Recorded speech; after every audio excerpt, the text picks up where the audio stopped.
Hi students, welcome to Chemistry Concept with Pragna ma'am. D&A block continue करते हुए हमारा next topic है topic number 8.3.10. कौन सा टॉपिक है आज? 8.3.10. बीच में अगर कोई मिसिंग टॉपिक है तो मुझे बोल देना, याद करवा देना. टॉपिक 8.3.10 जो है वो है फॉर्मेशन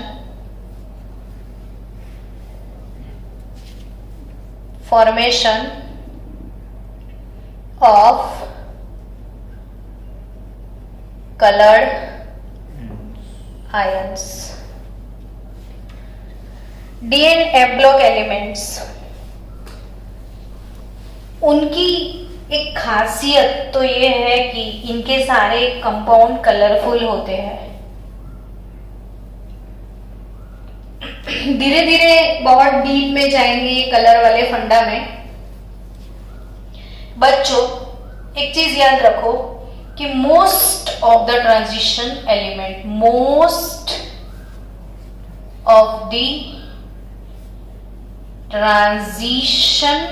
किसको बोलते हैं? हेत transition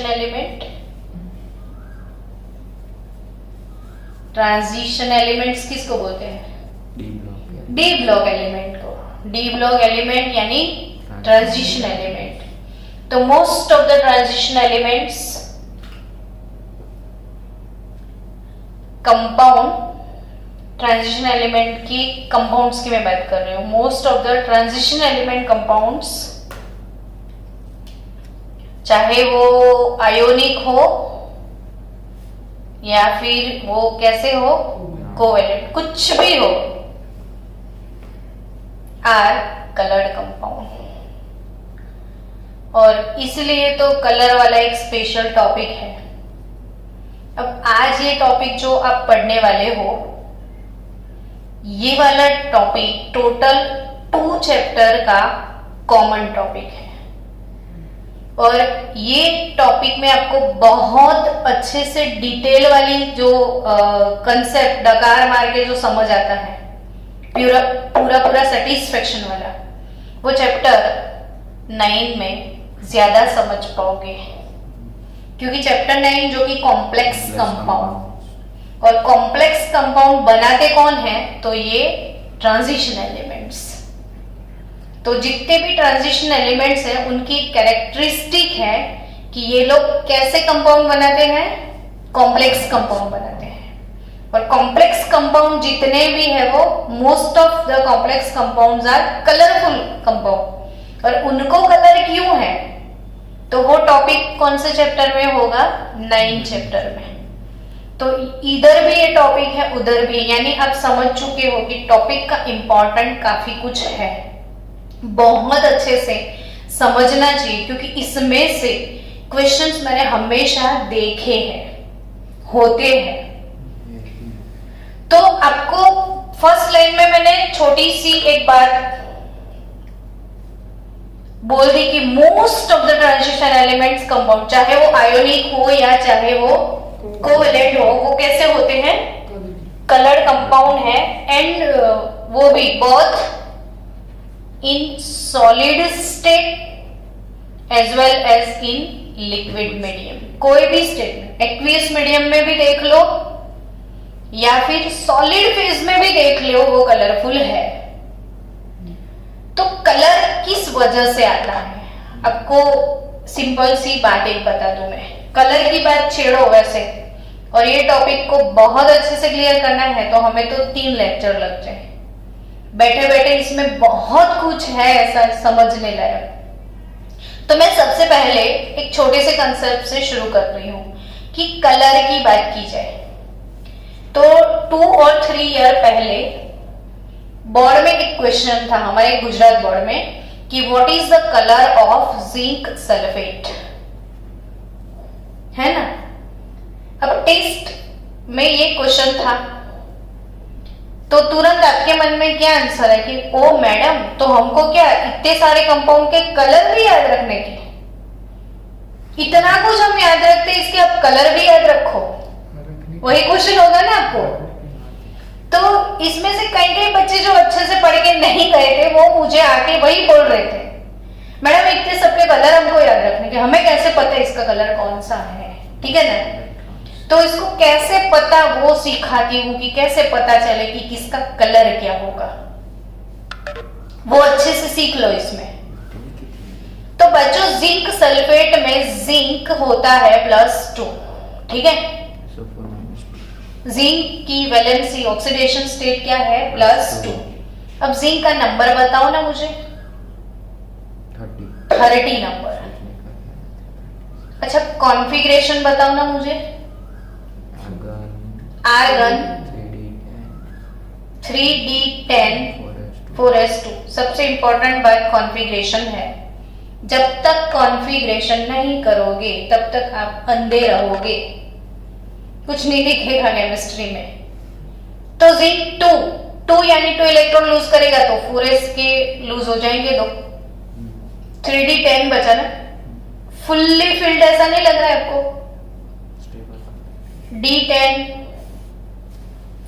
stable fully filled configuration. अब बच्चों फुल्ली फिल्ड और कलर को क्या लेना देना है ना। तो मैंने इसके पहले आपको एक चीज सिखाई हुई है, मैग्नेटिक प्रॉपर्टी, ऐसा कुछ सिखाया है। और मैग्नेटिक प्रॉपर्टी में मैंने बहुत बार ये टॉपिक सिखाया है। क्या है मैग्नेटिज्म, किस वजह से आता है, अनपेयर्ड इलेक्ट्रॉन की वजह से। मैग्नेटिज्म किस वजह से आता है, अनपेयर्ड इलेक्ट्रॉन की वजह से।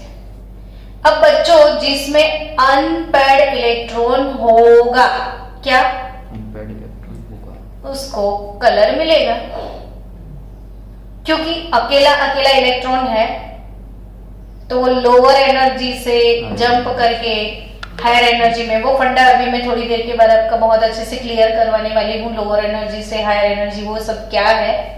लेकिन अभी के लिए ये सोचो जिसके पास क्या है अनपेयर्ड इलेक्ट्रॉन, उसके पास क्या है, कलर है। सॉलिड स्टेट की मैं अभी बात कर रही हूँ, कौन से फेज में मैं डिस्कस कर रही हूँ, सॉलिड फेज में। अब आप केमिस्ट्री की लैब में चले गए, ठीक है। केमिस्ट्री की लैब में जाके सारे इनऑर्गेनिक कंपाउंड उठा के रख दो, जिंक सल्फेट रख दिया, कॉपर सल्फेट रख दिया, फेरस सल्फेट रख दिया, है ना। टिटानियम का कोई कंपाउंड रख दो, टिटानियम डाइऑक्साइड ले लो, किसी का भी, सबका, स्कैंडियम का कोई कंपाउंड ले लो, सबके कंपाउंड्स उठा के ले लो। फिर बैठ के ना सबके कलर देखो और सबके अलग अलग आपको क्या मिलेंगे, कलर्स मिलेंगे। तो कलर किसको होंगे, वो अब मैं आपका फंडा क्लियर, किसके पास कलर होंगे, जिसके पास अनपेयर्ड इलेक्ट्रॉन होंगे, जिसके पास क्या होगा, अनपेयर्ड इलेक्ट्रॉन। अब अलग अलग नंबर ऑफ अनपेयर्ड इलेक्ट्रॉन, तो अलग अलग कलर मिलेंगे, है ना। तो जैसे अलग अलग अनपेयर्ड इलेक्ट्रॉन थे तो मैग्नेटिज्म अलग अलग था सबका।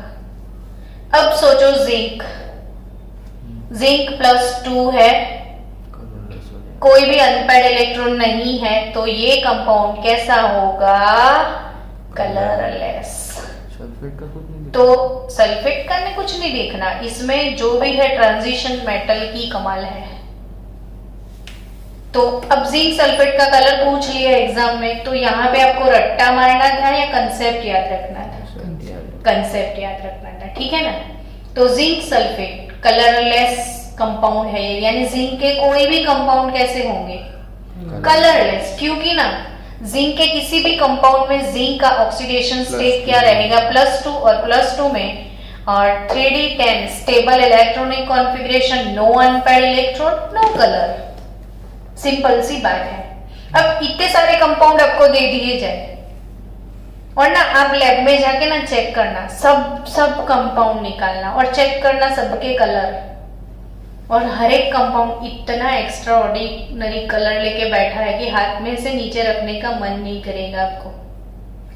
तो ये इतने सारे कंपाउंड्स के कलर कैसे याद रखोगे, तो मैं आपको ना एक शॉर्टकट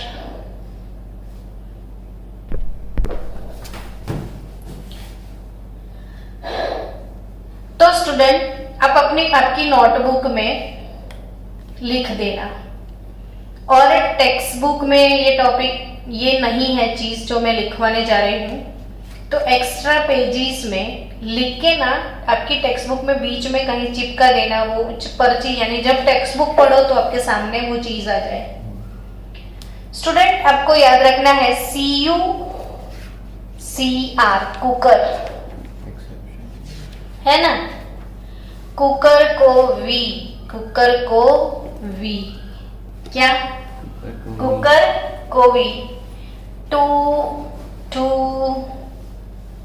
3 4 2 2 3 4 यानी Cu2 Cr2 कोबाल्ट 3 और वेनेडियम 4, इसके कोई भी कंपाउंड होंगे तो वो ब्लू कलर के होंगे।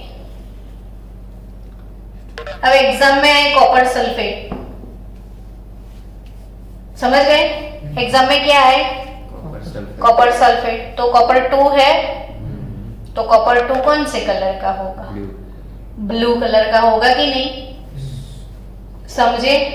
ठीक है, चलो नेक्स्ट। फेनिव कौन सा कंपाउंड मैंने बोला? फेनिव।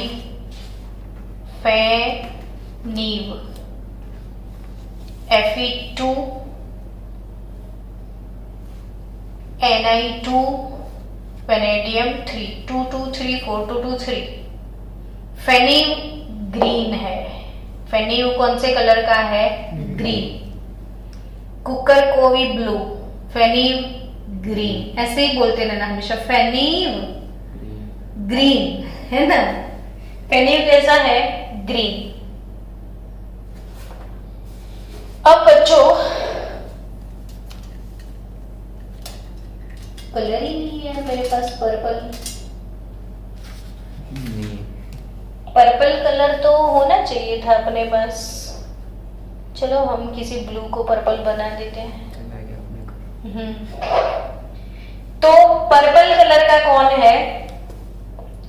VCR में पर्पल, VCR में purple, VCR V+2 vanadium 3 green होगा, वेनेडियम 2 Cr3 क्योंकि Cr2 तो आ गया, VCR Mn+3 पर्पल कलर। कौन सा कलर?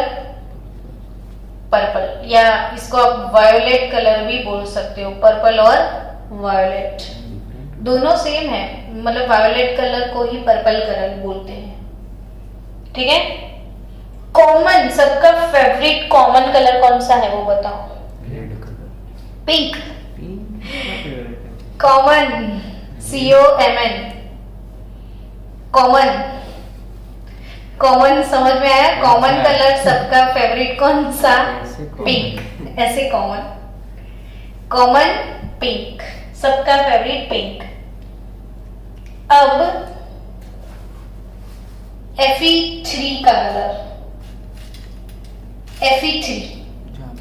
Fe3 यानी FeCl3 येलो कलर, दिखता भी नहीं।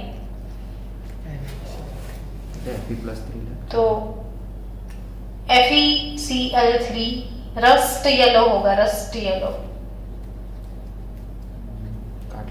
FeCl काट लगता है ना FeCl3 का, तो काट वाला, रस्ट वाला कलर। Ti3 ये भी बोर्ड में एक बार था। TiH2O6+3 का कलर कौन सा है? कंपाउंड था TiH2O6+3, तो अल्टीमेटली Ti+3 हुआ। तो उसका जो कलर है वो है पर्पल, अगेन वायोलेट कलर। इसको डायरेक्ट ऊपर नहीं लिख सकते थे, पर ये अकेला पर्पल लेके बैठा है। और जिंक +2, स्कैंडियम 3, टिटानियम 4 और कॉपर प्लस का कोई कंपाउंड हुआ तो कौन सा कलर होगा? सोचो। कलरलेस होगा। क्यों? No unpaired electron. तो आपको ये पूरा जो टेबल है कि कौन सा कलर है, आपकी टेक्स्ट बुक में सॉरी ये टेबल है, बट ना कैसा है, कोई क्लासिफिकेशन नहीं किया है, ऐसे ही सबका दे दिया है, सेपरेट नहीं किया, तो उसको क्लासिफाई करके टेबल बना दिया ताकि ना आप ऐसे ही प्रिपेयर कर पाओ। कुकर कोवी ब्लू, फेनी ग्रीन, फिर वीसीआर में purple, VCR violet, common colour सबका पिंक, फट्टू कैसा है अपना? येलो, TI3 ये पर्पल कलर, ये भी बोर्ड में क्वेश्चन था। TiH2O6+3 कंपाउंड का कलर कौन सा है? पर्पल कलर है। और बाकी सब कैसे है? कलरलेस। अब आप लैब में जाके देखोगे ना बच्चों, कॉपर सल्फेट 5H2O ले लिया, फिर NiCl2 6H2O ले लिया आपने, FeSO4 7H2O ले लो, कोबाल्ट नाइट्रेट 6H2O ले लो, MnCl2 4H2O ले लो, और इन सब का कलर देखो। लैब में जाके इतने कंपाउंड उठाओ, फिर सबका क्या देखो? कलर। तो कॉपर सल्फेट है ना, तो कॉपर 2 है, तो ये कौन से कलर का होगा? ब्लू कलर का दिखेगा। NiCl2 6H2O में Ni2 है, तो ये कौन से कलर का होगा? ग्रीन होगा। FeSO4 7H2 यानी Fe+2 भी कैसा होगा? ग्रीन कंपाउंड होगा। कोबाल्ट नाइट्रेट यानी CONO3 ट्वाइस है, तो कोबाल्ट +2 है, तो कोबाल्ट +2 कॉमन, ये पिंक कलर के सॉल्यूशन होंगे। और MnCl2 4H2O तो वो भी पर्पल नहीं, Mn पिंक होगा। और बच्चों इससे आपको एक दूसरा फायदा भी होगा, ये सारे ना आपके प्रैक्टिकल एग्जाम में आपको दिए जाएंगे, तो आप कलर से जजमेंट नहीं उठा सकते हो। अगर ग्रीन आया ना आपको, तो यही दोनों में से कुछ हो सकता है। अगर ब्लू आ गया आपको कोई, तो कॉपर सल्फेट होगा। पिंक आए ना, तो कोबाल्ट और मैंगनीज ही हो सकता है। आया कि नहीं समझ में? तो ऐसे भी आपको काम में आएगा। अब आपको एक और चीज नोटिस करनी है, वो मजेदार चीज क्या है वो सीखने के लिए हम जा रहे हैं कि इन सब में आपने कुछ नोटिस किया कि जितने भी सॉल्ट है ना, वो सब में वाटर ऑफ क्रिस्टलाइजेशन है, इनके क्रिस्टल्स के अंदर as a crystallization molecule water molecule exist करते हैं। हेलो, मैं क्या बोल रही हूं कि इनके जो भी क्रिस्टल होंगे इसमें क्या होते हैं? Water molecule. Copper sulphate 5H2O है, एक्चुअली कॉपर सल्फेट 5H2O है, तो ये 5 जो H2O मॉलिक्यूल है इसे क्या बोलते हैं हम? Water of crystallization. एक्चुअली ये कंपाउंड क्या है? तो Cu H2O4 कॉम्प्लेक्स कंपाउंड है। सल्फेट तो ऐसे बाहर है और एक वाटर का मॉलिक्यूल भी ऐसे बाहर रहेगा जो कि हाइड्रोजन बॉन्डिंग बनाता है सल्फेट से। और ये JEE नीट का एक बहुत प्यारा सा क्वेश्चन है, मैंने कोई एक चैप्टर में इसको फुल्ली डिस्क्राइब किया है, हाइड्रोजन चैप्टर में। हाइड्रोजन चैप्टर में मैंने इसका पूरा स्ट्रक्चर आपको बना के दिखाया है 11th में। तो आपको समझना क्या है कि ये भले कॉपर सल्फेट 5H2 आपको दिख रहा है ना, तो ये एक कॉम्प्लेक्स कंपाउंड है। स्क्वायर ब्रैकेट वाला कंपाउंड क्या है? Complex compound. और कॉम्प्लेक्स कंपाउंड में जो कॉपर है, कॉपर का रिश्ता कॉपर 2, ये सल्फेट -2 से बैलेंस हो रहा है इसका चार्ज। यानी कॉपर की रियल में शादी किसके साथ हुई है? सल्फेट के साथ। कॉपर का रिलेशन किसके साथ है? तो ये कॉपर सल्फेट है, कॉपर का +2 चार्ज किससे बैलेंस हो चुका है? सल्फेट के -2 से।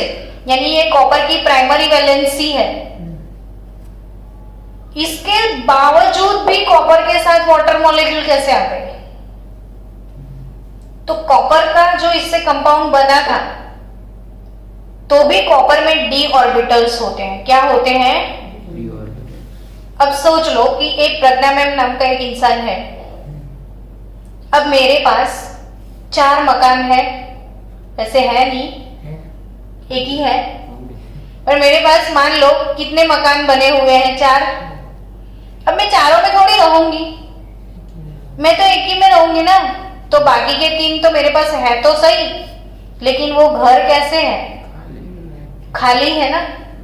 तो खाली घर किसी और फैमिली को मैं रेंट पे दे सकती हूँ कि नहीं? है ना, समझे आप? वैसे ही कॉपर का किसके साथ मकान बना हुआ है? सल्फेट के साथ। लेकिन और भी इसके d ऑर्बिटल खाली पड़े हैं, और खाली घर में रेंट पे ये H2O रहने आता है। अब ये सारी बातें शायद आपको समझ में ना भी आए, सो डोंट वरी, पीछे पूरा चैप्टर आ रहा है। कौन सा? Chapter 9, complex compound. तो इस सबके ना हाइब्रिडाइजेशन, कैसे d ऑर्बिटल में H2O के मॉलिक्यूल रहने आएंगे, वो सारी चीजें आपको डिटेल में सीखनी है। बट अभी के लिए आप इतना सीख सकते हो कि कॉम्प्लेक्स कंपाउंड है जिसमें H2O अपने इलेक्ट्रॉन डालने वाला है कॉपर की d ऑर्बिटल में। समझ रहे हो? और इसीलिए H2O को बोला जाता है लिगेंड। अब आप सोचो कि कलर में मैम क्यों इतना माथा आप खा रहे हो हमारा? तो बच्चों ना, आपके पास कॉपर सल्फेट 5H2O ले लो, लैब में जाके कभी ट्राई करना। इतना सुंदर एग्जाम्पल मैं दे रही हूं, आप समझो। आपके हाथ में क्या है? Copper sulphate 5H2O। और कलर देख के ना आप चौंक जाओगे, वाह व्हाट अ कलर। अंदर से निकल ही जाएगा ऐसा कि वाह what a colour, super crystal दिखते हैं इसके। अब वही ब्लू कलर के क्रिस्टल को आपके पास वो तवा या कुछ भी है घर में, उस पर डाल दो और सेक लो थोड़ा सा। और ये क्रिस्टल को सेकने से, यानी कि रोस्टिंग करने से, उसके अंदर जितना मॉइस्चर है वो उड़ जाएगा ना। तो इसको गर्म करने से, कॉपर सल्फेट को गर्म करने से वो एनहाइड्रस कॉपर सल्फेट नहीं बन जाएगा? पानी तो निकल जाएगा ना इसका, वो क्या बनेगा? Anhydrous copper sulphate. बिना पानी वाला copper sulphate, dry copper sulphate. बच्चों ना, ये कलरलेस हो जाएगा।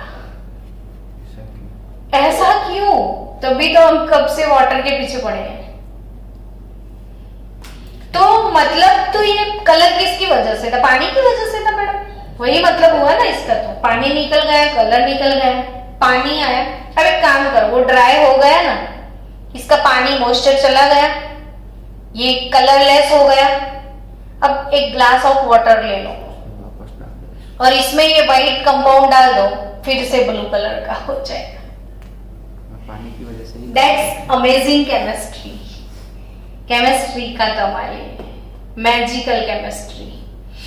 तो ये व्हाइट वाला सब्सटेंस पानी में डाल दिया, फिर से ब्लू। यानी आप समझ चुके हो कि कलर का मेन रीजन जो है वो कौन हो सकता है?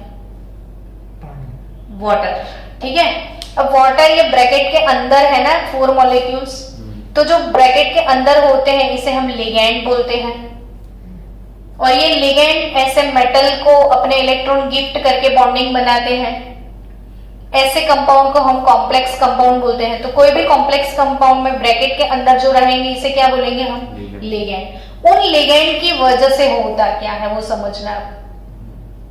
उन लिगेंड की वजह से होता क्या है कि कोई भी मेटल रहेगी उसके पास d ऑर्बिटल होंगे ही होंगे, क्योंकि हम ना ट्रांजिशन मेटल की बात कर रहे हैं। तो ट्रांजिशन मेटल बोलते किसको है? इलेक्ट्रॉन डी जी में डी है, डी ब्लॉक के हैं, और डी ब्लॉक वालों में डी ना हो तो होता ही नहीं। तो डी ऑर्बिटल के कितने सब ऑर्बिटल है वो बताओ ना? 5 सब ऑर्बिटल्स है, और जो कि डी जनरेट है। डी जनरेट का मतलब बोलो अब, चलो बच्चों आपको बोलने का हक है, बैठे मत रहो सुमसाम, बोलते जाओ, कुछ ना कुछ बबड़ते जाओ, बोलते जाओ, तो हमें पढ़ाने में मजा आए। क्लास में साइलेंट मत बैठो, धमाका करो। Equal energy D orbital, degenerate का मतलब क्या है देवचौकसी? Same energy level. किसको डी जनरेट बोलते हैं? जिनका एनर्जी लेवल सेम होता है। अब कौन आया? पानी। और पानी ने आके इनकी डीजनरेसी को खराब कर दिया। नॉट ओनली पानी, जो भी लिगेंड आएगा ये उनकी डीजनरेसी को क्या करेगा? ब्रेक करेगा।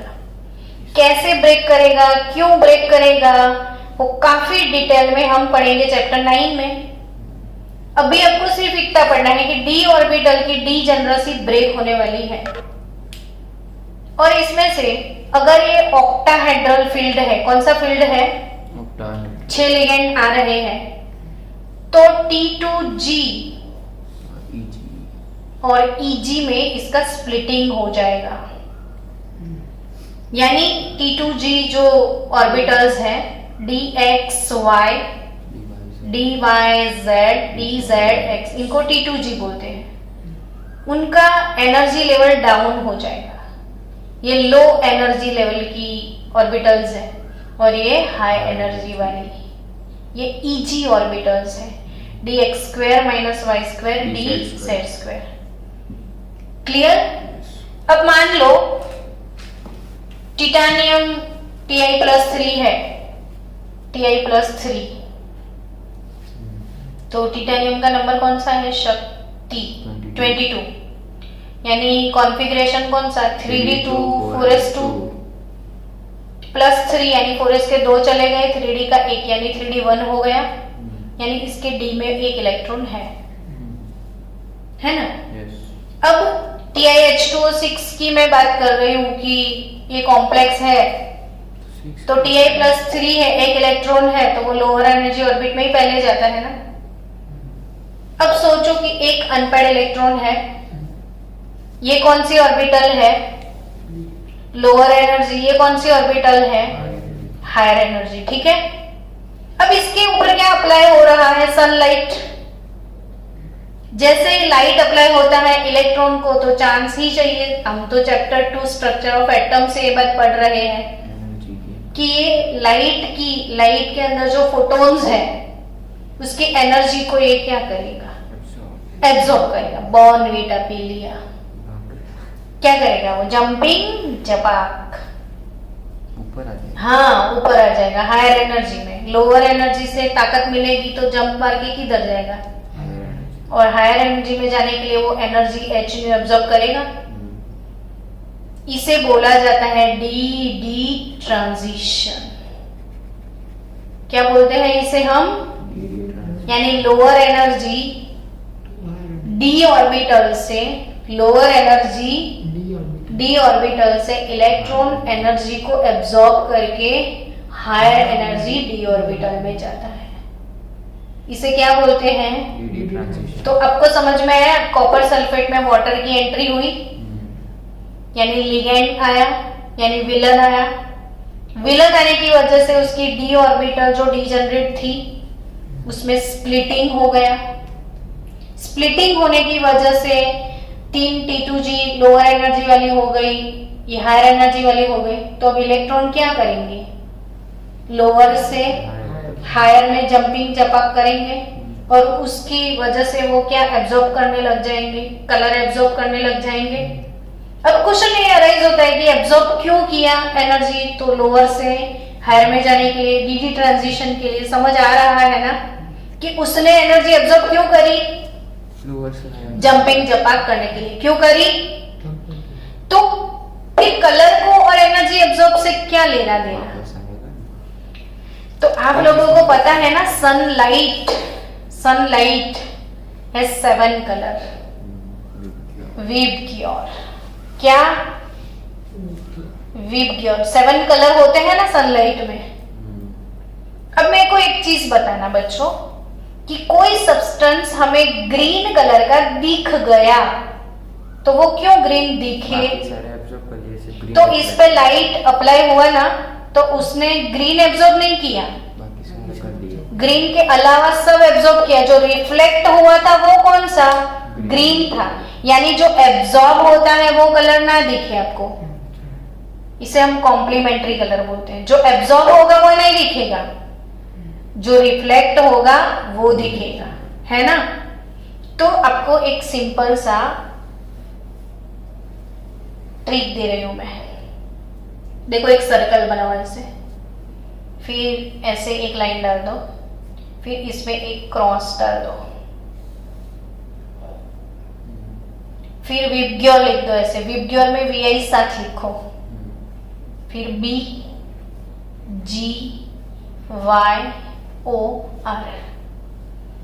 सिंपल सा ट्रिक है, बहुत अच्छे से, इसमें मैंने बहुत ट्रिकी चीजें आपको सिखा रही हूँ। सिंपल सा ट्रिक, अगर किसी ने वायोलेट कलर की फ्रीक्वेंसी एब्जॉर्ब करी तो वो कंपाउंड आपको येलो दिखेगा। कौन सा कलर एब्जॉर्ब होगा तो कौन सा कलर दिखेगा वो मैं सिखा रही हूँ। क्या एब्जॉर्ब किया Violet। तो निकलेगा कौन सा, येलो दिखेगा। ग्रीन एब्जॉर्ब किया तो क्या दिखेगा, Orange। ग्रीन के सामने क्या है, रेड, ब्लू के सामने Orange। ऑरेंज। समझ गए, कोई किसी ने ग्रीन एब्जॉर्ब किया तो वो रेड दिखेगा, रेड एब्जॉर्ब करेगा तो Green दिखेगा। ग्रीन दिखेगा, ब्लू एब्जॉर्ब करेगा तो Orange। ऑरेंज दिखेगा, वायोलेट एब्जॉर्ब करेगा तो येलो, येलो एब्जॉर्ब करेगा तो वायोलेट दिखेगा। क्लियर ना। तो जो एब्जॉर्ब करेगा वो नहीं दिखेगा, जो रिफ्लेक्ट होगा वो दिखेगा। तो ये पूरी चीजें थी, कलर क्यों दिखता है वो। अब आपकी टेक्स्ट बुक के हिसाब से आपको सिखाते हैं कि क्या बोला गया है टेक्स्ट बुक में कि फॉर्मेशन ऑफ कलर्ड आयंस।